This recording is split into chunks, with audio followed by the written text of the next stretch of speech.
Wonder what happened to the Lion Guard? We all remember Kian Bunga, fully beshed, and oh no. The fiercest, the bravest, the fastest, the strongest, and the keenest of sight. They were the protectors of the Pride Lands, the guardians of the Circle of Life.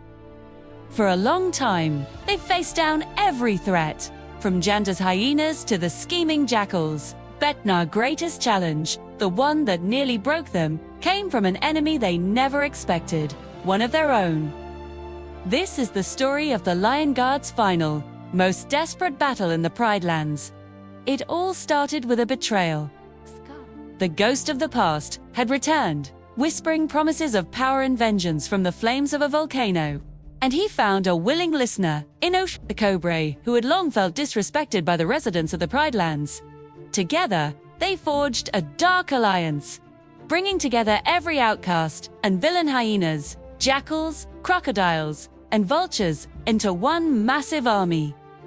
Their goal was simple: to destroy the Pride Lands and extinguish the light of the Circle of Life forever. The Lion Guard fought bravely, day after day. They were outnumbered, but they were not outmatched. Kion's Roar of the Elders was a powerful weapon, capable of scattering entire armies. Fuli's speed allowed her to run circles around their foes. Bunga's fearlessness meant he'd charge into any danger. Besht's strength could move mountains, and Ono's sight gave them the crucial advantage of knowing the enemy's every move. They were a perfect team, a well-oiled machine built on friendship and trust. But Scar was clever. He knew he couldn't win with brute force alone. He needed to break their spirit. The turning point came during a climactic battle at the heart of the Pride Lands. Scar, through Ushari, devised a wicked plan. He lured Kaon into a trap. As Kaon prepared to unleash the roar to defend his family, Ushari lunged from the shadows. The cobra bit Kaon right over his eye, the same place Scar got his infamous mark. The venom didn't just injure Kaon, it began to poison his mind. The venom worked slowly, making him angry, impatient, and reckless. He started losing control of the roar, his greatest power now becoming his greatest liability. The once noble leader was struggling against a darkness growing inside him. The guard was fractured. Kion's unpredictable temper strained his friendships. He snapped at Bunga, questioned Fuli's judgment, and ignored Beshti's concerns. Devere, the unity that made them so strong, was crumbling. Meanwhile, another tragedy struck. During a chaotic fight to save the Pride Lands from a volcanic eruption caused by Scar's army, Ono sacrificed his sight to save Bunga from a cloud of toxic ash. He was no longer the keenest of sight. His role in the Garg was gone. The team felt broken, and for the first time, it seemed like Skarg was going to win. With Kion's judgment clouded and Ono's vision lost, the Pride Lands were more vulnerable than ever. Seeing their chance, Scar's army launched their final, all-out assault on Pride Rock itself. It was a terrifying scene. The sky turned dark with smoke and vultures, and the ground shook with the paws of 1,000 enemies. Simba, Nala, and the lionesses fought with all their might, but they were being overwhelmed. The Lion Guard, wounded and divided, had to make a choice. Would they let their internal struggles be their downfall, or would they find a way to stand together one last time?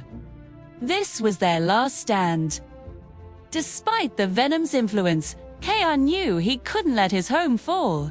He looked at his friends at Fuli, who was exhausted but still ready to run. At Besht, bruised but still standing strong. At Bunga, who was trying to keep everyone's spirits up. Natono, who, despite his blindness, was still offering guidance with his sharp intellect. In that moment, something shifted. Kaon realized that the strength of the Guard wasn't just in their individual skills, but in their bond.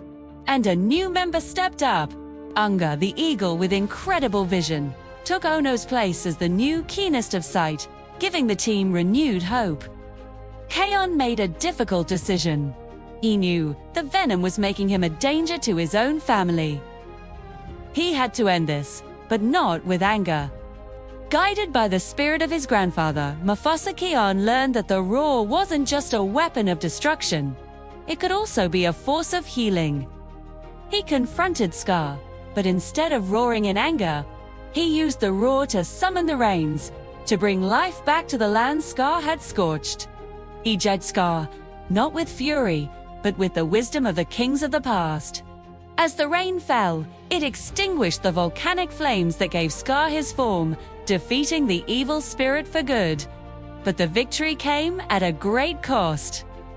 The Pride Lands were saved, but Kaon was still suffering from the venom, and Ono was still blind. They had won the war, but they were wounded. Rafiki, the wise mandrill, knew there was only one place they could find a cure: the Tree of Life, a legendary sanctuary with healing powers. And so, the Lion Guard's time as protectors of the Pride Lands came to an end. Their final act was to leave their home in search of healing. They said their goodbyes to their families and friends, promising to return one day. Their journey to the Tree of Life was a whole new adventure, where they faced new challenges and made new friends, like the Night Pride who guarded the tree. There, Kaon finally learned to control the roar and heal the darkness within him. And Ono regained a part of his vision, finding a new purpose as the smartest set. It was a long and difficult road, but they never gave up on each other. And when they finally returned to the Pride Lands, they were different. They were older, wiser, and stronger than ever before. But things had changed back home, too. In their absence, a new Lion Guard had been formed, led by Vitani, the sister of Kaon's new mate, Ronnie. Instead of fighting for their old positions, Kaon and his friends showed true leadership. They recognized that the Pride Lands were in good hands. Their journey had taught them a valuable lesson. Their duty was untied to a title or a territory. Their true purpose was to help others wherever they were needed. So what became of the original Lion Guard? They embraced their new roles as members of the Night Pride, dedicating themselves to protecting the Tree of Life, a place of healing for all animals. Kaon and Ronnie ruled as king and queen, and his friends stood by his side, not just as a guard, but as a family. Their last stand in the Pride Lands wasn't an end, but a new beginning. It was a story of sacrifice, of friendship overcoming darkness, and of learning that true strength lies in the courage to heal and grow. And that is the powerful legacy of the Lion Guard. Thanks for watching. If you love stories from the Pride Lands, don't forget to like this video and subscribe for more adventures. See you next time.